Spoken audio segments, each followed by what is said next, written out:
should be retired.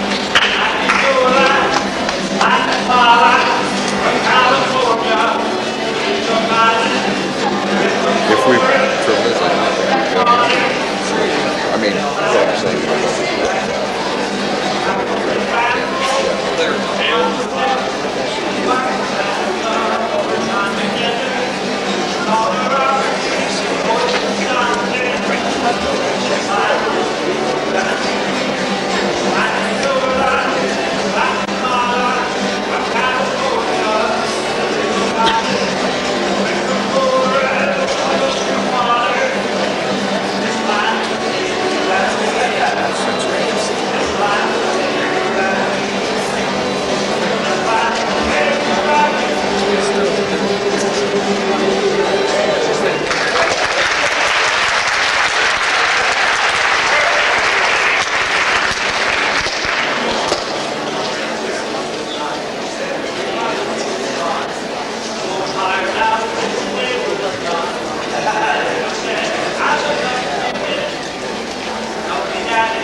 Plug in, and push a plug in right there.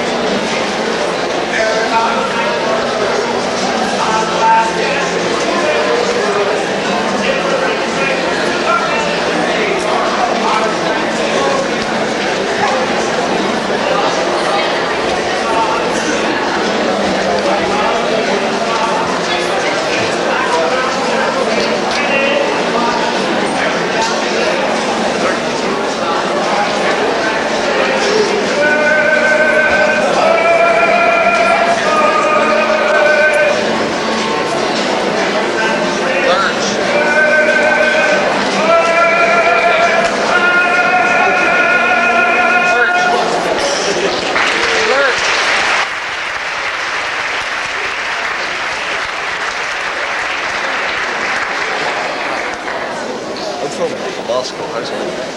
And are you going to tape the whole week's proceedings? Somebody will be taping. And will those be available for rental? That's entirely possible. Do you know who I can check with? Tony Stewart. He will be on the stage shortly. He's our political science instructor. All right. Thanks. Thanks very much. We've got a problem with this. I'm not getting audio, so I don't know if it's clear. All right. Thanks.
Idaho College Popcorn Forum.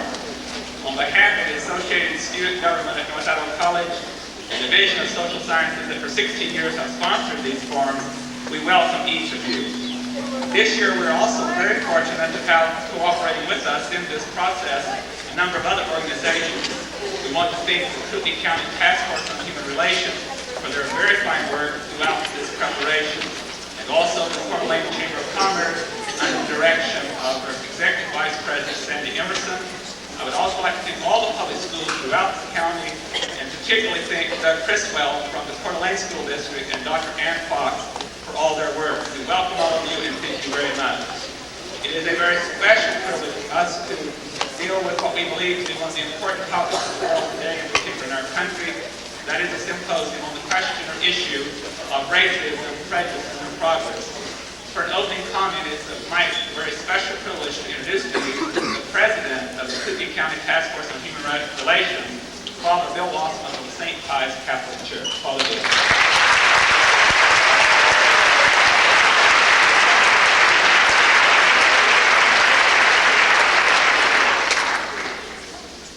Thank you, Tony. I too join in welcoming you all here this morning. The task force is pleased and being more than that excited about this week. The task force is made up of a number of different people of our community, people who are interested about justice and about human rights, concerned about that. They're sort of grouped here in front of one group, and I would invite you to stand, if you would, please, so that they can acknowledge you as well. Would you, members of the task force, please?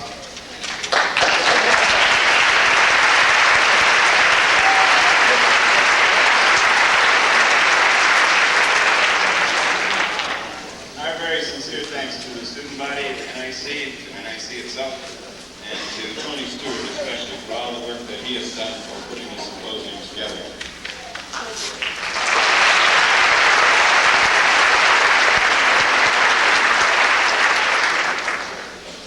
For those that have helped the task force in terms of finances, businesses, including Family Medicine, First Security Bank, Agnon Hospitality, individuals as well who have helped us support this financially.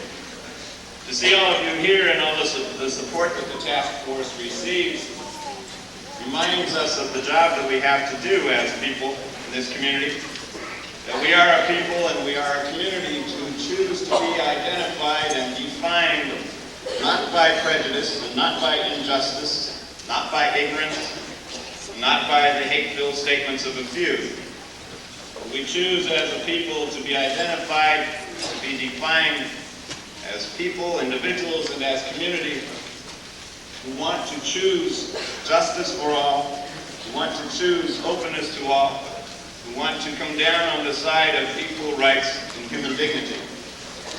We want to do that from an informed and an aware posture, not from ignorance, but from valid, good information. Our hope as a task force is that this week will help not only all of us here, but our whole community to become better informed, become more aware, because of the expert input that our speakers this week are having, including our honorable speaker this morning.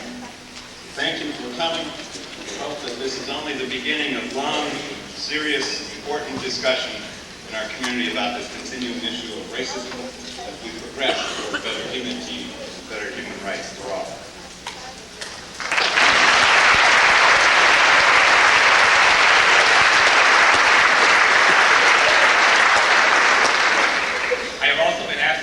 Anyone in our audience that might have a hearing problem, we have those aids for you at these doors over here. Ladies and gentlemen, it is again a very special privilege to introduce today's keynote speaker. Our speaker comes from Atlanta, Georgia, and has been well known in the civil rights movement for over 25 years. The Honorable Julian was elected in 1965 to the State House in Georgia and was re-elected twice before he was seated by the United States Supreme Court. In 1974, he moved to the State Senate and has been serving in that capacity since that date. He also does a lot of work throughout the United States, speaking as he is here today, and he has a syndicated column in a weekly newspaper throughout the United States and also a syndicated TV program. He's a member of the board of the NAACP nationally and was the first black person in the United States to have his name placed in nomination at a major national convention at the Democratic Convention in 1968. Let's all give a very warm welcome to our keynote speaker, the Honorable Julian Bond.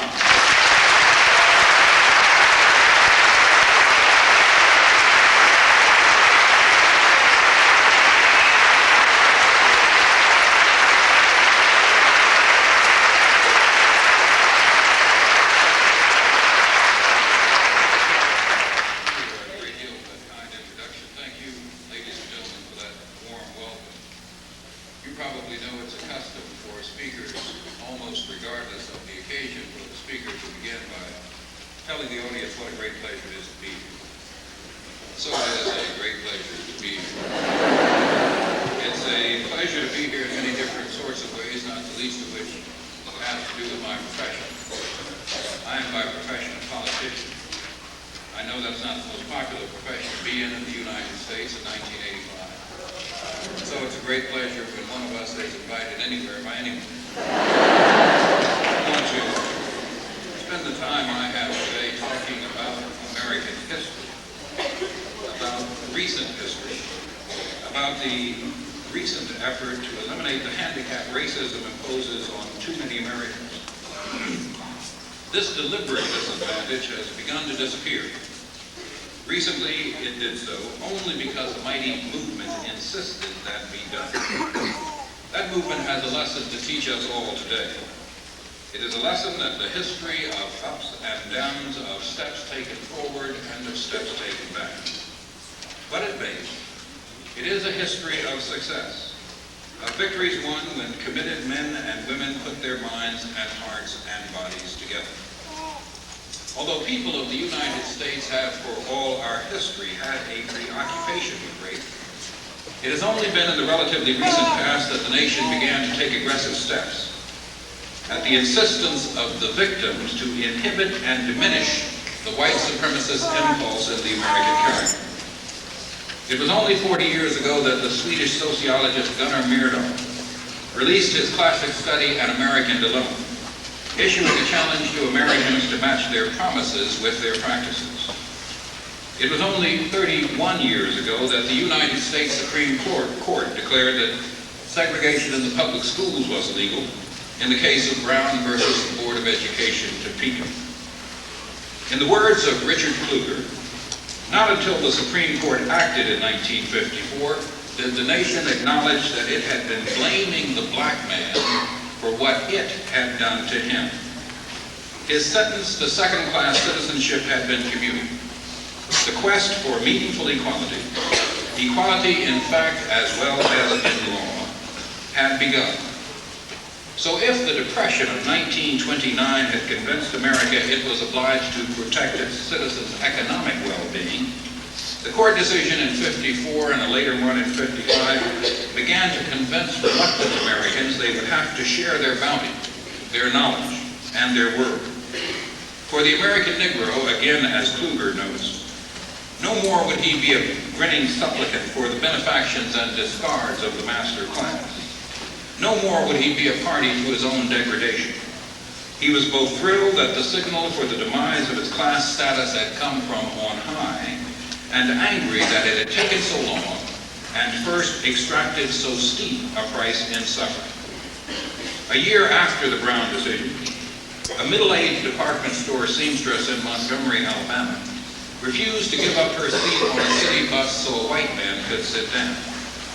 5 years after Montgomery, 4 black young men, college students in Greensboro, North Carolina, refused to give up their seats at a dime store lunch counter reserved for whites. These small acts of passive resistance to American apartheid and the cumulative acts of tens of thousands later helped create a people's movement which eliminated legal segregation in the southern United States in little more than a decade. There are those Americans who declare today that yesterday's movement went too far. These people have either forgotten or never knew what yesterday for blacks was really like. Let the late Dr. Martin Luther King put you back in that place, not quite a generation ago. To white clergymen in Birmingham, Alabama, who could not understand why he was an inmate in their jail, he wrote, When you've seen vicious mobs lynch your mothers and fathers at will and drown your sisters and brothers at whim. When you've seen hateful policemen kick, curse, and even kill your black brothers and sisters. When you see the vast majority of your 20 million Negro brothers smothering in an airtight cage of poverty in the midst of an affluent society. When you suddenly find your tongue twisted and your speech stammering as you seek to explain to your 6-year-old daughter why she can't go to the public amusement park that's just been advertised on television. And see tears welling up in her eyes when she's told that Fun Town is closed to colored children. And see ominous clouds of inferiority beginning to form in her little mental sky.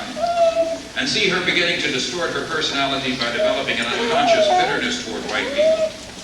When you have to concoct an answer for a 5-year-old son who's asking, Daddy, why do white people treat colored people so mean?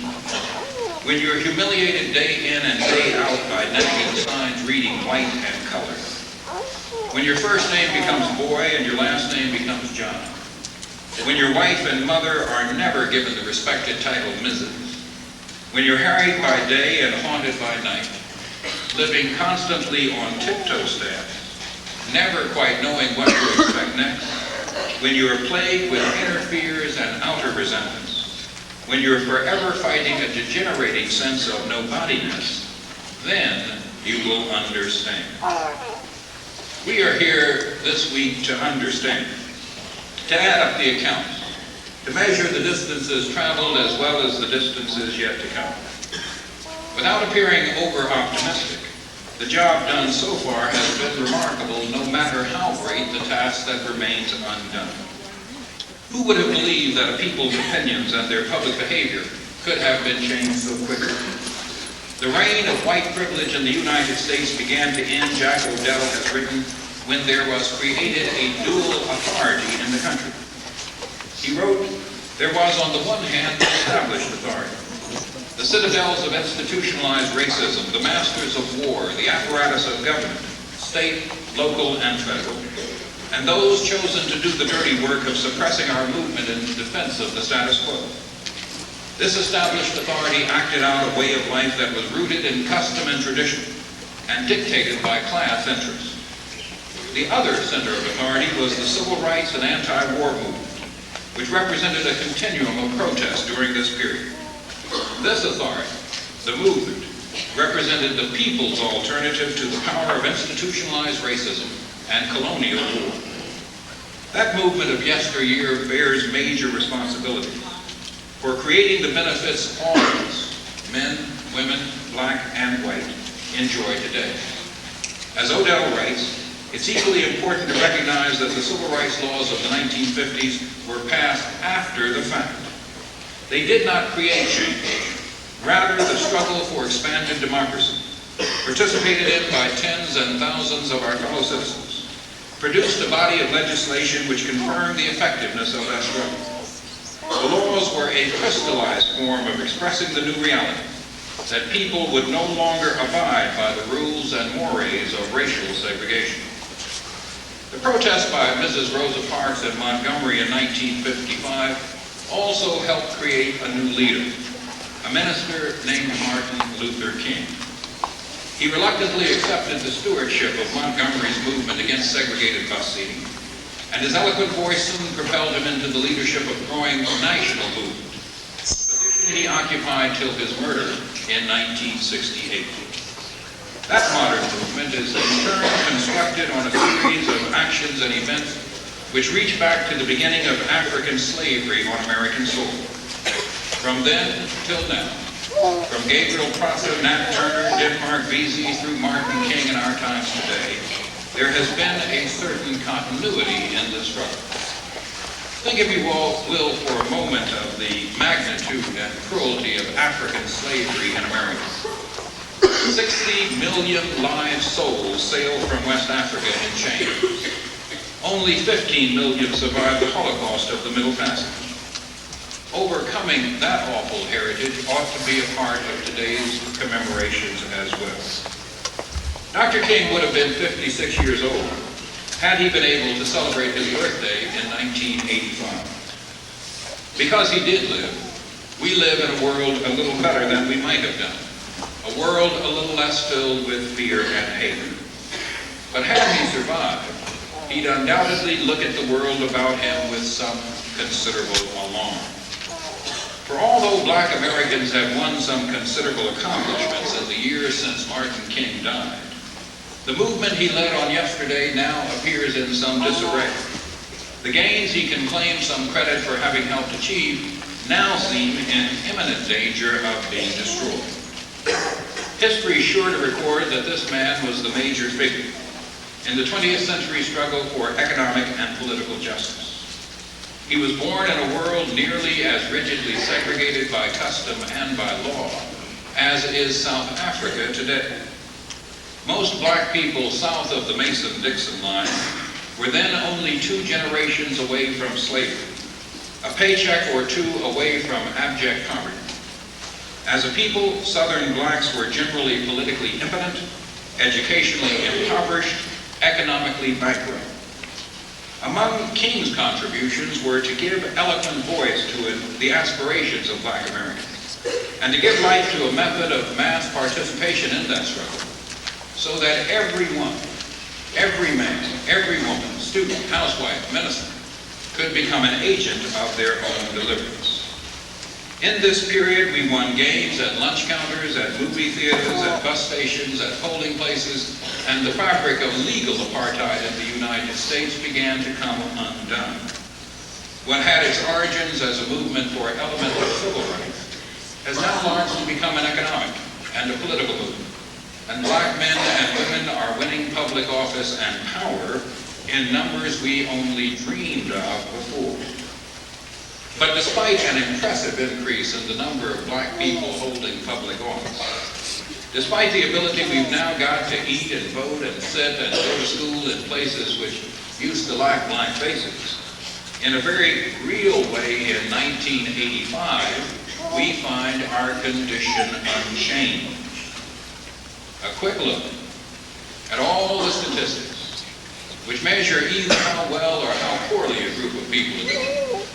The kinds of figures that measure infant mortality, median family income, life expectancy, these will demonstrate that while our general condition has improved a great deal, our relative condition has actually managed to get worse. It is almost as if we were climbing a molasses mountain dressed in snowshoes, while others ride a rather leisurely ski lift to the top.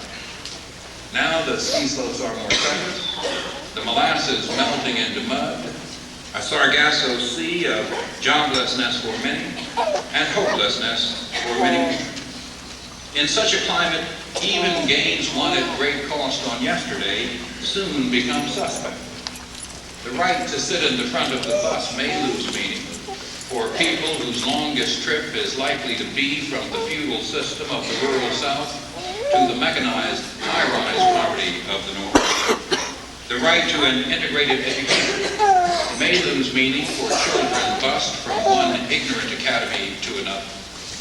The right to register, the right to vote, this most precious of rights, may lose meaning for people forced to choose between Tweedledum and Tweedledee. The classic civil rights struggles waged in the decade of the 1960s were carried forward with considerable success against rigid state-sanctioned segregation, and succeeded to the extent that they did, both because the victims became their own best champions, and because they found a sympathetic ear in the national body politic.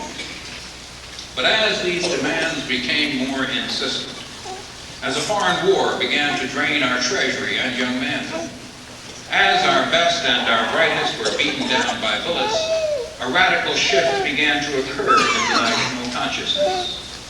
For black Americans, from time immemorial, our political hopes and aspirations in the United States have passed through a series of periods of national reconstruction. Each ended with the surrender of national responsibility for the plight of first black and now poor people to the individual states, to a kind of laissez-faire benevolence that seems doomed to condemn us to perpetual half-citizenship. We are now just short years away from the most recent period of Reconstruction, that heady period following the '54 Supreme Court decision. and even fewer years away from the most recent modern renaissance of black activism, which began with the Montgomery bus boycott in '56, the 1960 student sit-ins, and climaxed in the '64 Civil Rights Act and the 1965 Voting Rights Act, when we began to believe that freedom was just around the corner.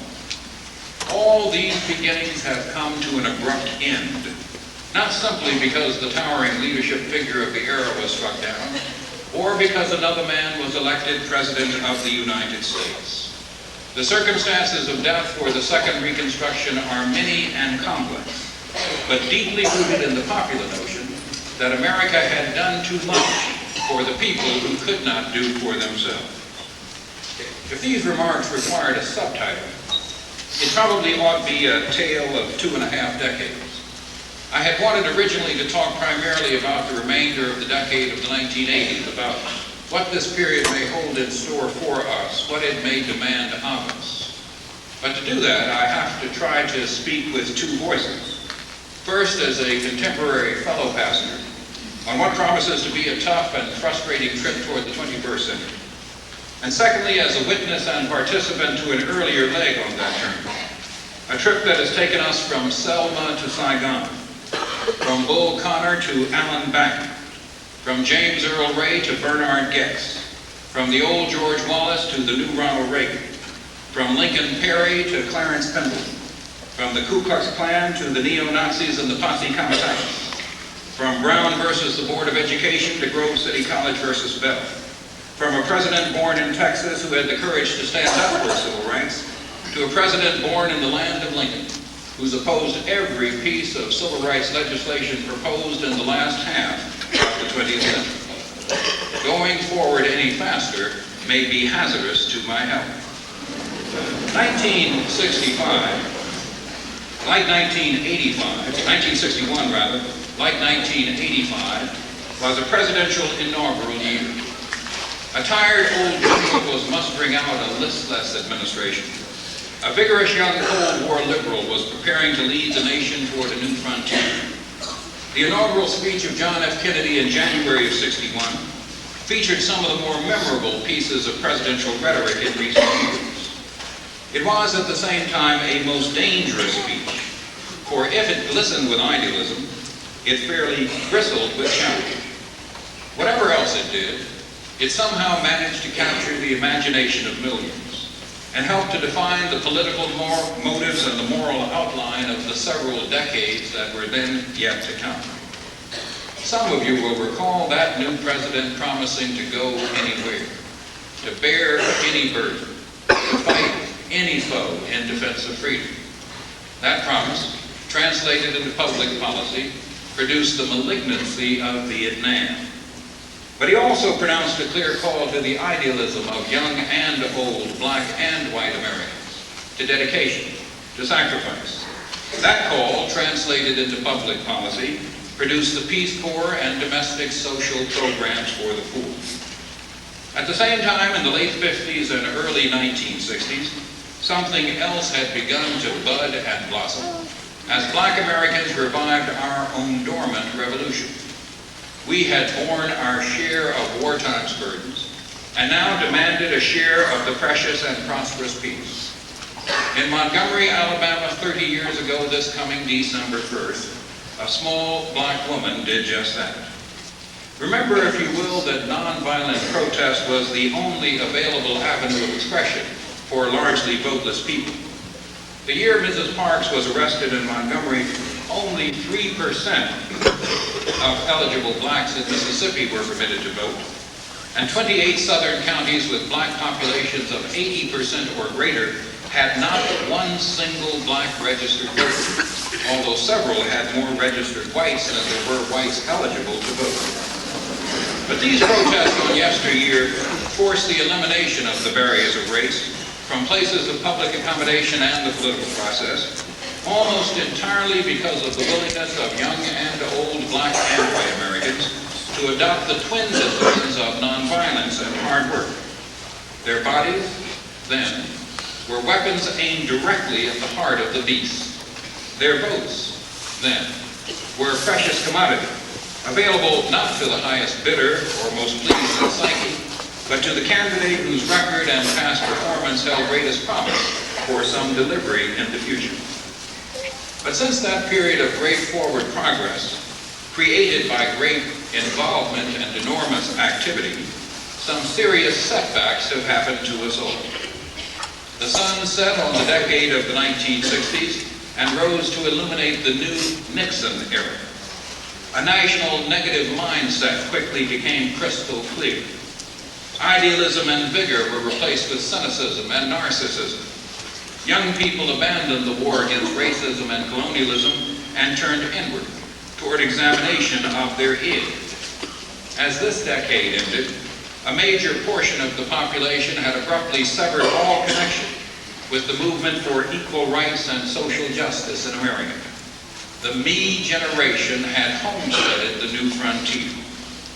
The 1970s which followed became a decade of reaction and self-indulgence. In Washington, the Great Society was replaced with malign neglect. A kind of lifeboat ethic sailed into the national consciousness. The notion that we're all passengers on a kind of global Titanic, a sinking ship without lifeboats enough to go around. Quite naturally, the group that's first pushed out of the lifeboat constitutes that increasing portion of the population which is quickly becoming absolutely irrelevant to the productive process. The uneducated young and the useless aged, and many of those whose skins are dark. But fortunately, by 1975, the architect of avarice as social policy had been disgraced and dismissed from power, a carefree caretaker installed in the state. In 1976, we black Americans went to the polls in record numbers to elect a man who clearly knew the words to our hymns. In less than a year, we wondered if he'd ever known the numbers on our paychecks. But sad to say, he lost office in 1980, and then 4 years later, the people spoke again. They've reinstalled the evil empire and re-elected an amiable incompetent who clearly intends to take the federal government entirely out of the business of enforcing equal opportunity in the United States. He intends to eliminate affirmative action for minorities and for women. They intend, in fact, to erase the laws and programs written in blood and sweat in the 25 years since Martin King was the premier figure in black America, and since a majority of Americans, both black and white, seem single-minded in pursuit of human freedom. As was true more than 100 years ago, a president desperate for power has entered into an illicit arrangement, not just with the unreconstructed South, but with the national unreconstructed mentality that believed then, as it does now, that private profit and public arrogance could be pursued at the expense of the people living on the economic edge. For black people, the last 5 years have meant attempts to give tax breaks to segregated schools, opposition to renewal of the Voting Rights Act and then cynically claiming credit for its passage, the trashing of the Civil Rights Commission, turning the Department of Justice into a society for the protection of white male privilege, halting the integration of schools and housing, and the pursuit of triage economics, which has produced the first increase in black infant mortality rates in 20 years. For the past 5 years, the Reagan administration has twisted, perverted, abused, discarded, and ignored the civil rights laws which protect our people. Their record is appalling. It reveals official lawlessness, a retreat from bipartisan policies practiced in the past, and an ignorance of the law which would be frightening in a private practitioner. When, however, the wrongdoer is the Attorney General of the United States, the rule of law itself is threatened, and an appeal is made to the lowest and basest instincts of the American people. Since their first year in office, the Justice Department has been the violator of civil rights instead of its protector. They have been segregation's promoter instead of segregation's destroyer. They have been the politician's waterboy instead of remaining an independent arbiter and enforcer of the law. The Civil Rights Division of the Department of Justice has repudiated the Supreme Court's definitive interpretation of the Constitution and announced it would refuse to obey the law of the land. They've abruptly switched sides in court cases and announced they overturn court decisions they do not like. They've launched strident attacks on the judiciary for protecting the rights of minorities and of women. They cooperated in the corruption of the legal process by allowing their decisions to be based on appeals from politicians and not on standards set by the law, and have become the center of anti-civil rights activity in the federal government, reaching deep into other agencies to stop and slow policies thought to be overly protective of civil rights. The predominant theme in all these actions is the desire to limit and remedy the remedies available to racial minorities, to women, the handicapped, and others whose rights have been denied.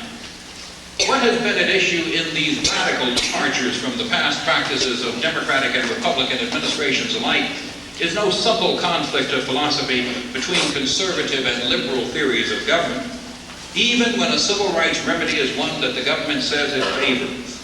Like voluntary affirmative action plans agreed to by business and labor, the Justice Department loudly proclaims its opposition. The effect of these actions is greater than single setbacks recorded on any issue. The sum of these reversals has placed the Reagan administration squarely against granting and ensuring the civil rights of the American people as the law requires and as the Constitution demands. This assault on our civil rights, of course, is coupled with an all-out attack on the yet unfulfilled right of every American to be free from want and economic work. If one mark of the success of a society is how it cares for those who cannot care for themselves, the last 5 years have been an American failure. The future promises little better. In August of last year, the Census Bureau reported that the number of people living in poverty had increased over the past 4 years by 9 million, the largest increase in poverty statistics were first collected over 20 years ago. The contented society that voted its pocketbooks and skin color in last year's election saw them stuffed at the expense of America's poor. A constituency of the comfortable, the callous, and the smug has been recruited to form solid ranks against the forgotten. These people constitute a clear and present danger to the hopes and dreams of Black America, and to the dream that Dr. King spoke of so movingly just a few short years ago. 3 million children have been shoved off the school lunch line. 3,000 children a day have fallen into poverty. Today, the poorest 2/5 of our population receives a smaller share of our national income, and the richest 2/5 a larger share than at any time since 1947.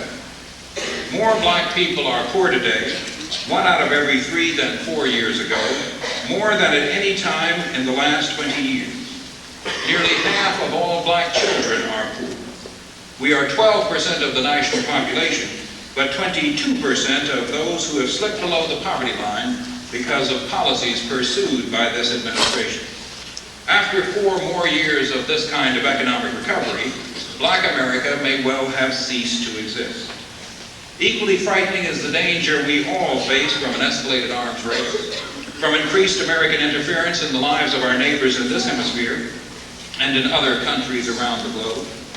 Invasion in Grenada, subversion and terror in Nicaragua, encouragement of white supremacy in South Africa, nuclear instability. These are the fruits of a newly minted American arrogance ratified at the polls last election day. What's so frightening about diminished life chances among Black Americans at home, and the heightened chance of the loss of all human life worldwide, is not that so many of our fellow citizens aren't aware, but so many are aware and simply do not care. The movement Martin King led succeeded because it summoned a large part of Black America to group action, and because it enjoyed the participation and endorsement of a large portion of white America as well. Rebuilding that coalition of conscience ought to be a priority for all of us over the next several years. One beneficial result of yesterday's movement is the proper proliferation of progressive people's organizations, representing those who lacked a voice at all just a few years ago. The leadership of these groups works well together, helping to put national plans in motion, but their membership seems less inclined towards some cooperation. Those who need a return to caring, compassionate government can't afford division. In that climate, evil triumphs, and the humane impulse to care and nurture those who need our help is cast aside. There are lessons to be learned from the immediate past.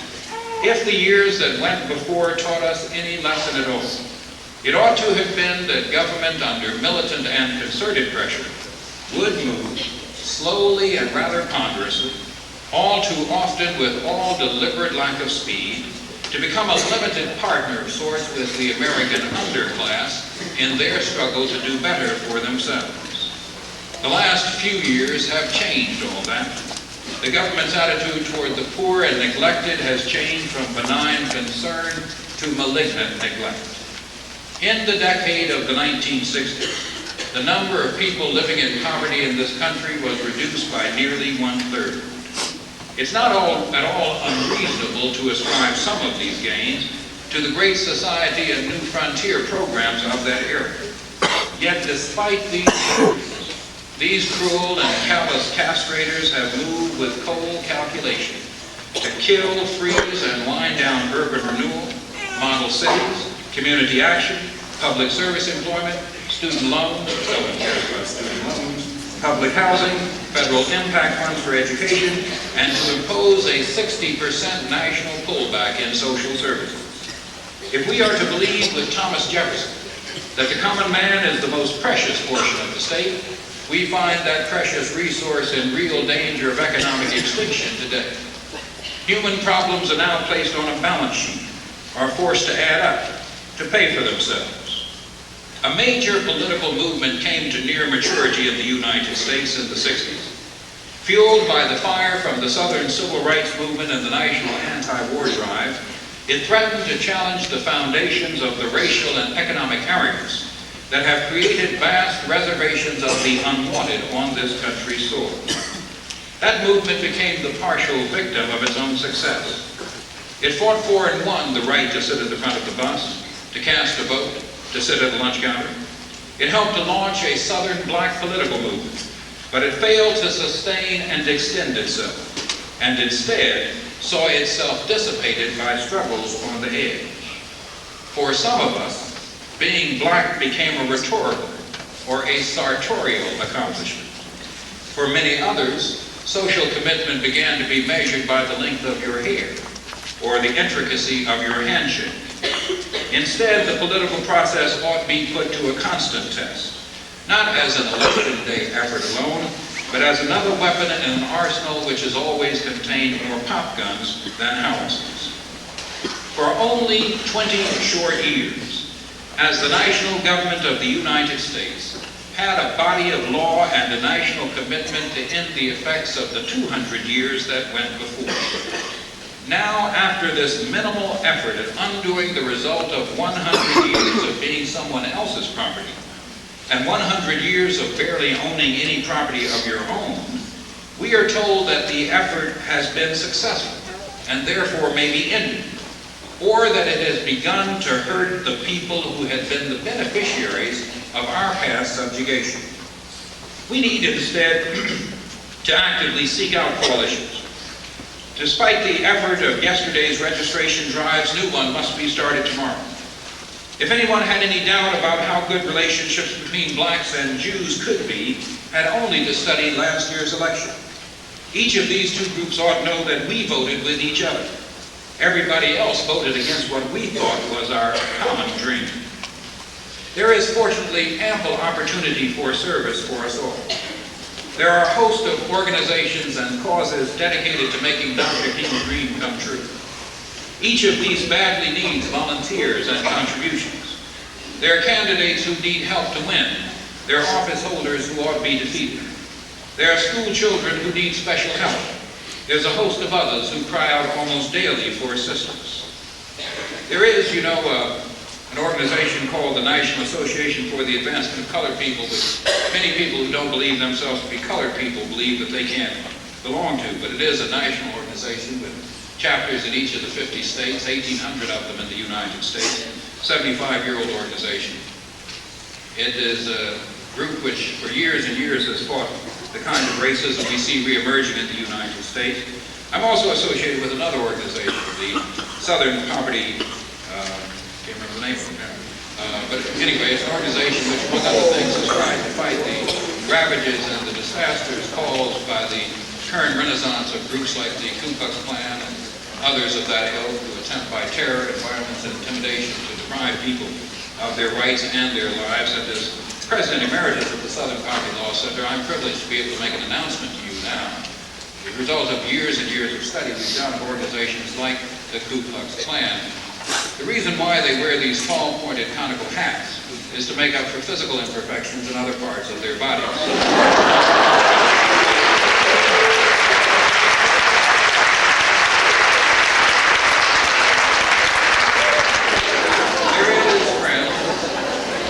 There is, friends, a world waiting to be won. The year Dr. King was shot down on the balcony of a Lorraine Motel in Memphis, Tennessee, the National Advisory Commission on Civil Disorder reported we were two societies in America. One black, one white, one poor, one rich, drifting further and further apart. These last few years have widened the gap between those who have and those who don't, and hastened the necessity for aggressive political action against those who want to destroy that dream and replace it with their nightmare. Unfortunately, there is no utopia ahead. There are no detailed blueprints or complicated roadmaps to the future. But if we focus on the real issues, on power, on wealth, on human need, we may move forward toward a more humane society. Holding on to victories won just 20 short years ago requires that no method, that no means ought be discounted. Even one less valued now. Appeals to conscience, justice, and fair play ought to be employed. A people in extreme can't afford to turn their backs on anyone who may produce the motive for doing right. Doing right, after all, is what this life is all about. Over 3/4 of a century ago, the late scholar W.E.B. Du Bois put down on paper an antidote to the kind of racist politics he saw about him then, and we yet see about him today. He said then, "I believe in God who made of one blood all the races that dwell on the earth. I believe we all, black, brown, white, are brothers, varying through time and opportunity, in form and gift and feature, but differing in no essential particular, alike in soul and in the possibility of infinite development. I believe in service, humble, reverent service, from the blackening of boots to the whitening of souls. For work is heaven, idleness hell, and wages the well done of the master that summoned all them that labor and are heavy laden, making no distinction between the black sweating cotton hands of Georgia and the first families of Virginia, since all distinction not based on deed is devilish and not divine. I believe in liberty for us all, the space to stretch our arms and our souls, the right to breathe, the right to vote, the freedom to choose our friends, to enjoy the sunshine, to ride on the railroad uncursed by color, thinking, hoping, dreaming, working as we will, in a kingdom of God and love." Thank you.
If I would, as a representative of Black Americans, meeting with President Reagan and Premier Gorbachev, I think I would tie these two men together so that if either of them attempts to destroy the other, it's all or nothing.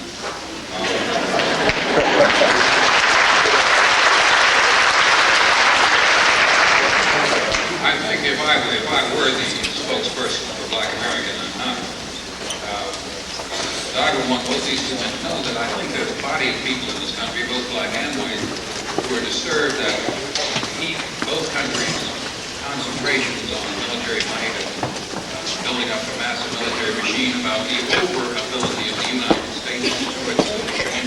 George Jesus said that we have the capability of destroying the Soviet Union 25 times. I'm as bloodthirsty as the next guy, but that seems excessive to me. So I attempt to tell them that there's a body of people in this country, I think, who are frightened, if not terrified, at the prospect of a nuclear holocaust, a war in which there would be no victors, there would be no Soviet Union and United States of America, and ask them if they could to do all they can to ensure that it doesn't happen. My generation and the generation behind me and behind me and behind me look towards long, long, long lives.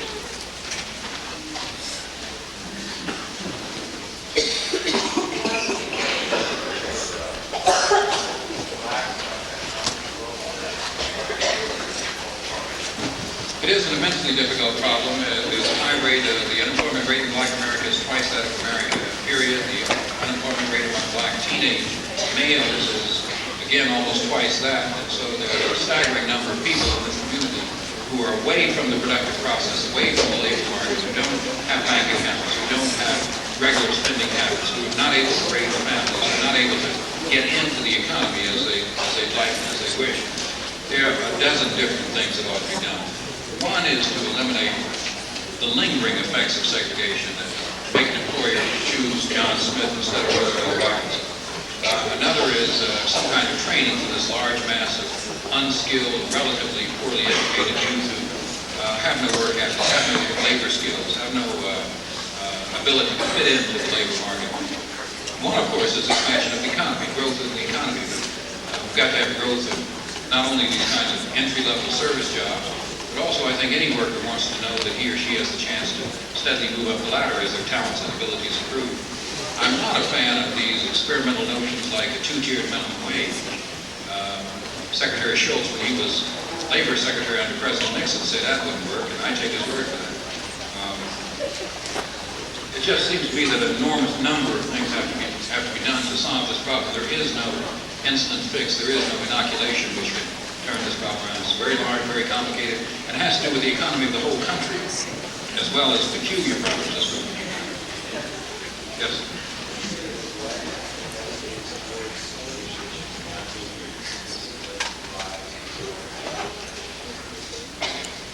The question is, has the neglect of attention to racial problems led to the rise of groups like the KKK? I'm not sure if there's a connection. You know, people who study these groups try to chart some graph between their growth and economic trends. And the argument used to be made that when times were good in the United States, membership in these kinds of groups began to go down. But that doesn't always seem to be the case. There seems to be no clear parallel between these groups. I'm not really sure what causes them, what makes them appear. A group like the Ku Klux Klan has been here for more than 75 years.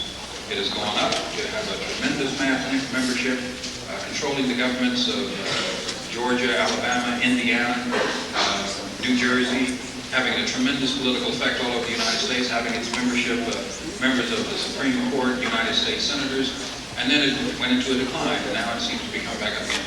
I really don't know what particular factor it is that makes them grow, except there is something deep, something ugly and deep within the hidden spirit. There is something in some people who feel challenged by forces larger than they, forces they can't identify or explain, and a handy readiness to say, oh, it's you, you're the person, you're the group, it's your religious group, it's your racial group that's making this happen to me. It's surely nothing I've done to myself, and it surely can't be others like me who've done it, so it must be those who are different and foreign from me. Aside from that, I can't think of any explanation, and I don't know if science really has, or sociology has an explanation for why these groups come and go. In your statistics, you mentioned the large percentage of unemployed black people that is taken out.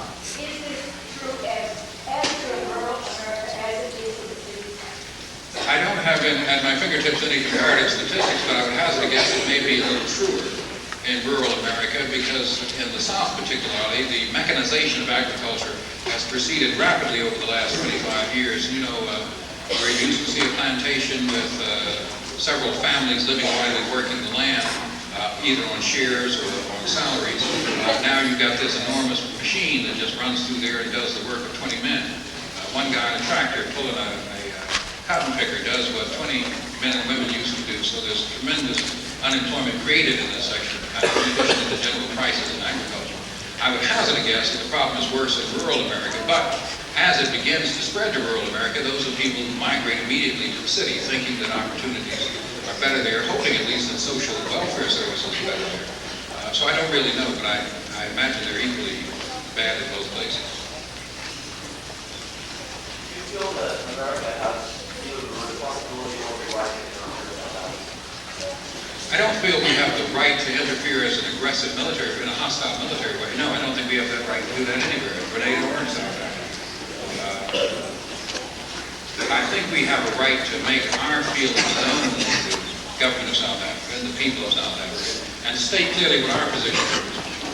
We have a right, in my view, to forbid American corporations from doing business there.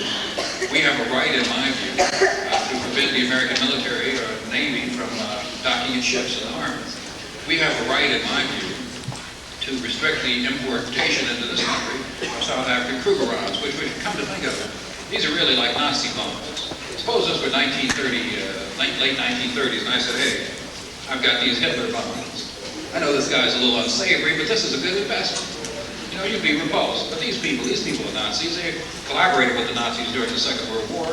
Some of them were interred by the Allies during the Second World War for their collaboration with the Nazis. So there's really no radical difference between them and Hitlerian past.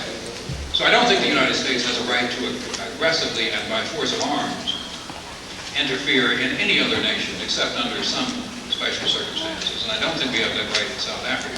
But I do think we have a right to state very clearly what our position is and what we will tolerate and what we won't tolerate. Yes, ma'am.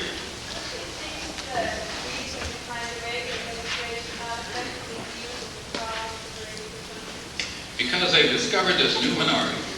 You know, we like to think that who are the minorities in the United States? Native Americans, Hispanics, blacks, women who are a majority of the population but who are treated like a minority, elderly people, the handicapped, the disadvantaged. These are the traditional minorities we've thought of. But think if you were, I'm 45 years old, suppose you were white and 45 years old, a lawyer, let's say. You went to college probably just with other guys like you. Then you went on to law school with just a good bunch of guys like you, and you got out in law practice with other guys like you, and now you're a partner in your firm. And you're sitting at your desk one day in the law firm, and you hear this little noise outside. And you go, oh my God, here come the black people. And you know we can run.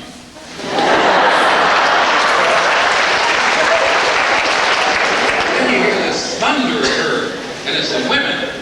By God, you're scared to death. And all of a sudden, President Reagan comes along and says, you don't have to put up with this. You don't have to compete with those black people. You don't have to compete with those women. They don't have to take your job.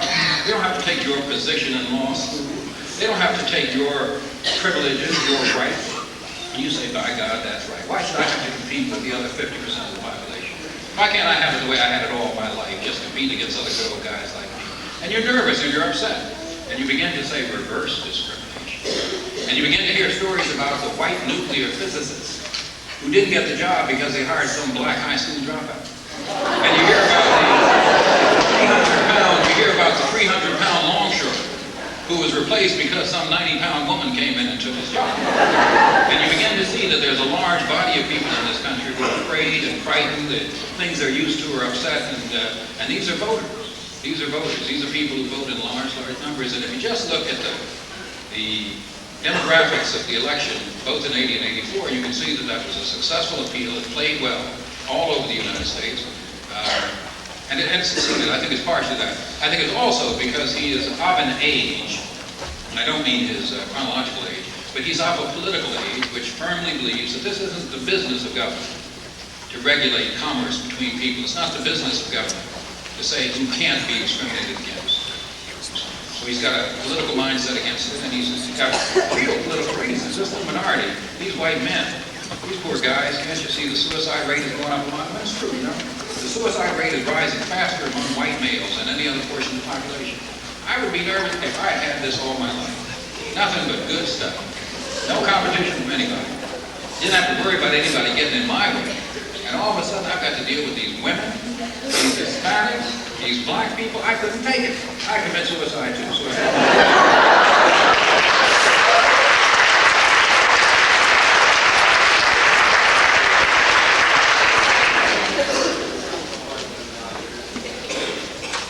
When can we reach the point where there is too much government? I don't think there is a definable level. I think that we have seen in certain industries, as an example, in the airline industry, there has been too much government. And the effect of deregulation has been harmful to some places. It's certainly helpful to others, and has made this industry vital and put some of it out of business. So I don't think there is a line at which you say, here's too much government, here's too little. It depends on circumstance, moment, time, history. There has been too much government in this country in the past, and there may be too much government in the country in the future. But there's not enough government in this particular field. The forces of the marketplace are being allowed to play, and they are cruel and vicious and uncaring. They cast people aside. So we need government in this part. You mean there are equal opportunity cruelty?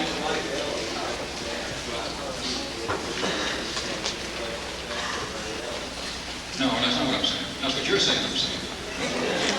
Okay. Well, you're misinterpreting my remarks. No, that's not at all what I'm saying. I'm saying there have been occasions where there have been too much government, and there are occasions where there have not been enough. And in this particular moment and in this particular field, I don't think there's enough. It was just after the Marine barracks had been blown up in Lebanon. And I think people were beginning to question whether or not the United States was macho enough to deal with these kinds of problems. The Bishop government in Grenada was a thorn in the side to the United States, not because of any real threat. You know, it's a little teeny tiny little place. It's not like these people are going to take over South Florida. So I think a combination of wanting to appear strong and resolute against godless communism and having the opportunity, having the chance. Let's show these little buggers what we can do. I just got from Nicaragua. You know how many people there are in Nicaragua? There are fewer people in Nicaragua than there are in Boston, Massachusetts.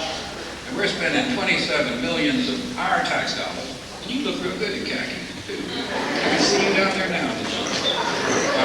So I think part of it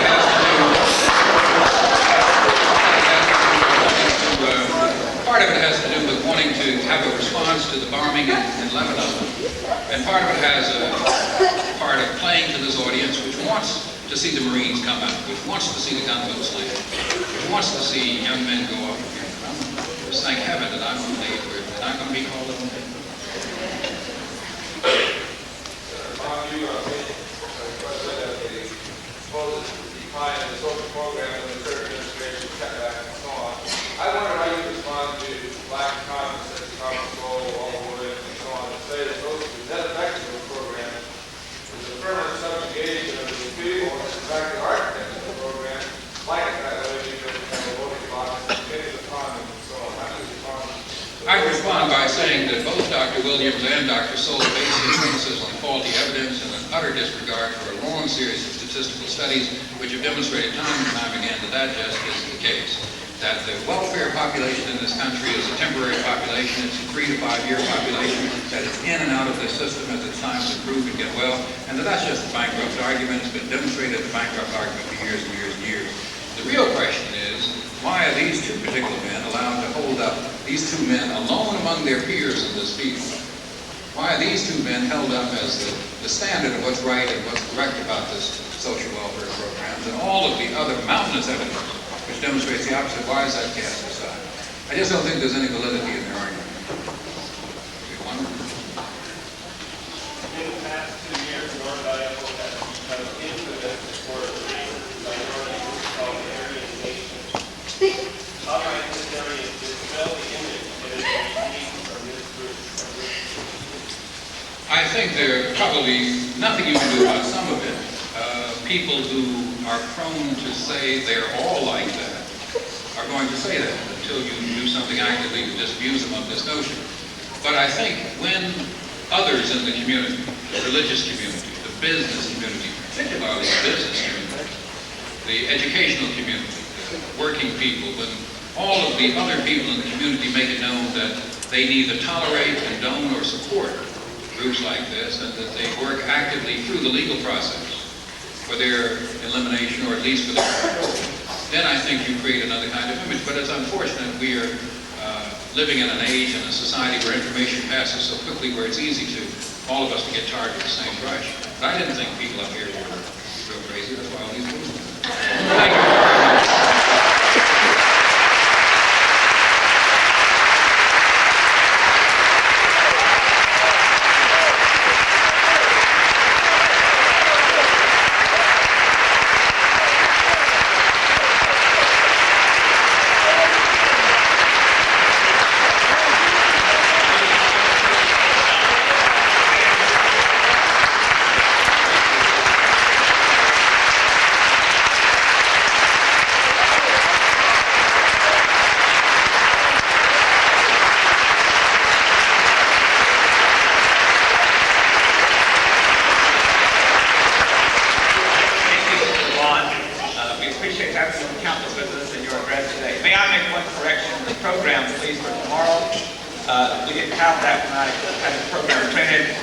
From President Reagan's administration tomorrow, our guest speaker will be the Chief Counsel of the United States Civil Rights Commission. His name is Mr. Joel Mandelman, M-A-N-D-L-E-M-A-N, and he will be in the same building tomorrow. Thank you for coming.